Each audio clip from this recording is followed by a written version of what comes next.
If you don't know what Splatoon is right now, you probably know someone who does. Splatoon 3 was announced around February 22nd of this year.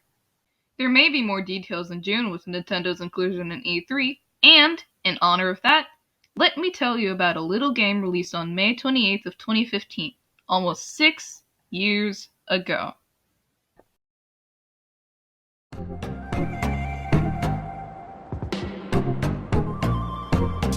Splatoon, again, released on May 28th, more than half a decade ago to surprising praise, becoming the most popular game of the month. Somewhere. The gist is relatively simple. Play games, get gear, fight evil Octarians, and play Splatfest, which you cannot do anymore! Other than that, this is where the Squid Sisters, Squid Squad,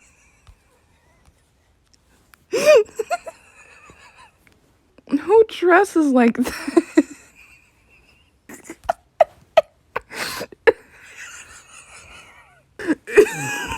and Agent 3 were introduced. You already know who the Squid Sisters are. They're not even sisters, they're cousins! But Squid Squad is the band that makes most of the music, and the reason why you almost never hear Sucker Punch play in battles. From left to right, we have Namida, Ichiya, Ikan, and Murasaki. If you want more info, look on Wikipedia, because I'd be here all day delving into them. Agent 3 is you, the player, and the one who goes through strange levels, kettles and boss kettles, to finally defeat DJ Octavio and take back the great Zapfish. And then Miiverse got shut down. Aww.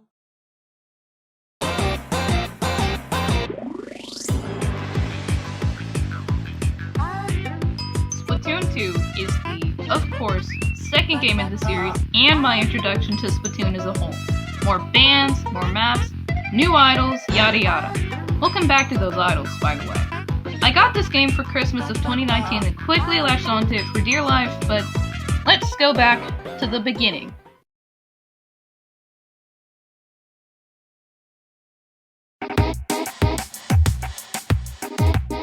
In this game, you play as Agent 4, a normal kid swept into working for Marie. Yes, that Marie, to get her sister back. People say the final boss sucks, but I think it's good and easy if you want to 1000%, I'm not kidding, 1000% the game. Once you get her back, you can get info on your battle skills from Callie or learn that Marie literally keeps a book on you. Besides that, I did say I was going to go get back to the idol sooner or later. By the way, stopping by for a little post-editing note, there are definitely some music glitches in the off the hook section, and I'm kinda sorry about that actually. Sorry.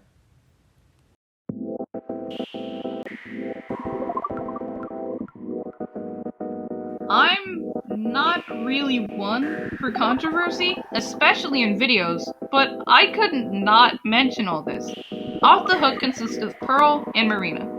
That's about all I can tell you. You'll learn the rest later. If you were around when Splatoon 2 was released, or even when the idols were announced, or even now, you'll know that people don't really like Pearl all that much. You may have seen either a redesign of her, or the beta design, but I, for one, like her. Pearl may be a bit snarky, but doesn't get better than this.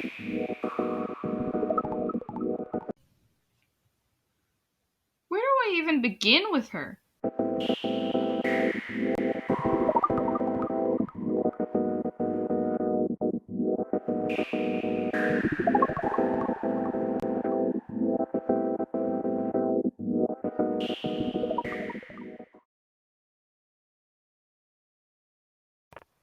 Now, about the summer of 2018.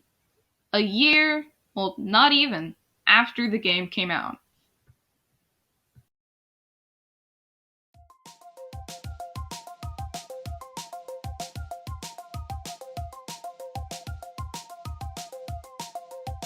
If you know Splatoon, chances are you know Octo Expansion.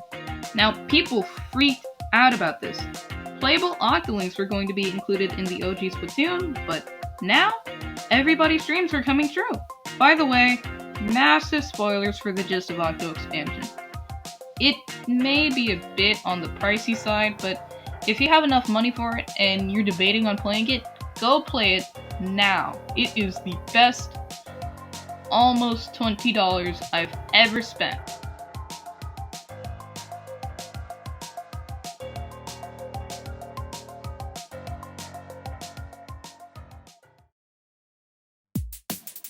Octo Expansion came out on, if I'm getting this right, June 13th of 2018, and this is where we get introduced to Agent 8. You find Captain Cuttlefish down at the deep sea metro after waking up from a 2 to 3 year coma, I think, during the events of what I presume to be the final boss of Splatoon 1. Don't ask me how I don't know, it's been a year since I finished it. Anyways, after that, you go through this dark corridor, basically the only tutorial for this DLC you'll get, before getting to Central Station where you meet Commander Tartar. Not joking about that name, by the way. You go through these levels inside of the train and have to collect things, also not joking, entering a level through a subway map type thing. Less levels, but more so tests, as they're called. After completing all the levels, if you can beat Girl Power Station, you go back to the phone, putting the things together to resemble a blender. You almost get blended until, stay with me here, Agent 3 herself comes in with the song from the original tutorial playing. Right? I feel like if I played Splatoon when it came out, I'd be a bit more excited about this part. Agent 3 is now out cold, so you go through all these phases until getting to this final phase, my favorite. Wanna know you fight Agent 3. That's what happens. There's a remix of Swatak playing awesome, and you fight Agent 3. After that, you go up to the surface, there's a helicopter, and everybody's happy before Commander Tartar appears with this, which would have looked like either of these. I've never beaten this boss, by the way. They just let you skip it. After that, you get to the credits, not making me want to cry as much as Maritime Melody, and then get gear, and you can play as an Octoling. Hooray, hurrah. If you decide to go back, after beating the DLC, you see a golden, shiny thing in the 8th locker, near the vending machine, not getting into that, and when you click it,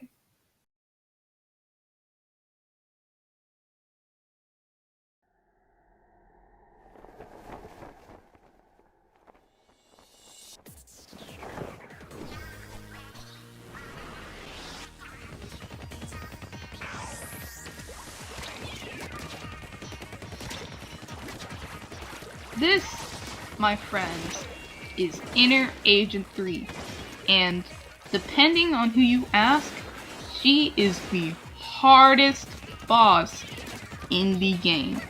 Maybe even the entire franchise. Multiple specials, more of a ramped up AI, and it gets very extreme.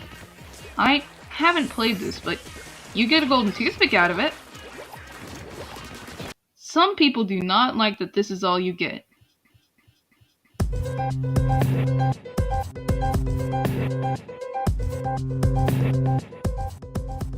So, there you go. That's Splatoon. It's my favorite game, it's really fun, and if you're ever able to get your hands on either of the games or even any merch, get it. I promise that, even if you don't love it, it's going to be a fun experience.